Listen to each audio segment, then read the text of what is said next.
जदि दम अच्छी तो आमको हरैकी देखाओ। तो राजस्थान रॉयल एलएसजी को हरैकी बर्तमान क्वालिफाई कर जाइए।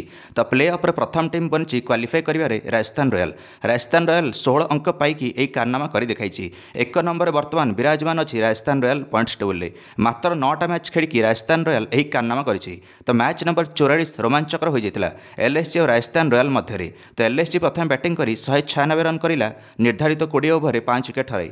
अधिनायक केएल राहुल भल बैटिंग करेंगे एलएसजी तरफ 48 बॉल 76 रन करेंगे किंतु एलएसजी 200 ऊपर को जापारा ना कौन पाई शेष 3 ओवर आरआर बॉलर्स को घातक बॉलिंग जो मात्र 25 रन आसला शेष 3 ओवर एलएसजी प्रथम आरआर बॉलर ट्रेंट बोल्ट अंटा भांगी देते एलएसजी बैट्समैन मानक शेष में पूरा आरआर बॉलिंग लाइनअप अंटा भांगीदेला एलएसजी 200 कर असक्षम हेले एणिकी एलएसजी बैट्समैन मैंने। दर्शक बंधु मैंने एलएसजी टार्गेट रखिला 197 रन राजस्थान रॉयल आगे जहाँ जवाब राजस्थान ओपनर्स मैंने शीघ्र आउट हेले। जोस बटलर 34 रन करके आउट हेले, यशस्वी जायसवाल 24 रन करके आउट हेले, रियान पराग 14 रन करके विदा हेले।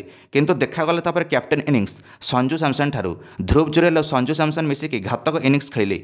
दुई जण मिसिकी 121 रन नॉट आउट पार्टनरशिप करिले मात्र 62 बॉल रे। कैप्टेन संजू सैमसन मात्र 33 बॉल 71 रन करिले, 4टा छक्का 7टा चौका सहित। संजू सैमसन को बैटिंग देखी एलएसजी बॉलर्स हाथ टेकदेले। संजू सैमसन वर्तमान द्वितीय नंबर में ऑरेंज कैप तालिकार रन मामलें। दर्शक बंधु मैंने ध्रुव जुरेल संजू को साथ दे 34 बॉल 52 रन करें आउ सैल्यूट मारे 2टा छक्का 5टा चौका मारे ध्रुव जुरेल एणिकी ध्रुव जुरेल पुणी आइकनिक सैल्यूट मारे मैच जितला ए दुई जण मिसिक 7 विकेट जिताई देले राजस्थान को मैच 6 बॉल बाकी थाउ थाउ पर आउे बापा सम्मान रे जे जड़े आर्मी योद्धा ध्रुव जुरेल सैल्यूट मारे मैच जितला ध्रुव जुरेल को बापा माँ ग्राउंड रे आसिले आरआर मैच जितला संजू सैमसन पाइले प्लेयर ऑफ द मैच। तो प्रथम स्थान अख्तियार कर आरआर प्ले ऑफ एणिकी बाकी रहा 3 स्थान।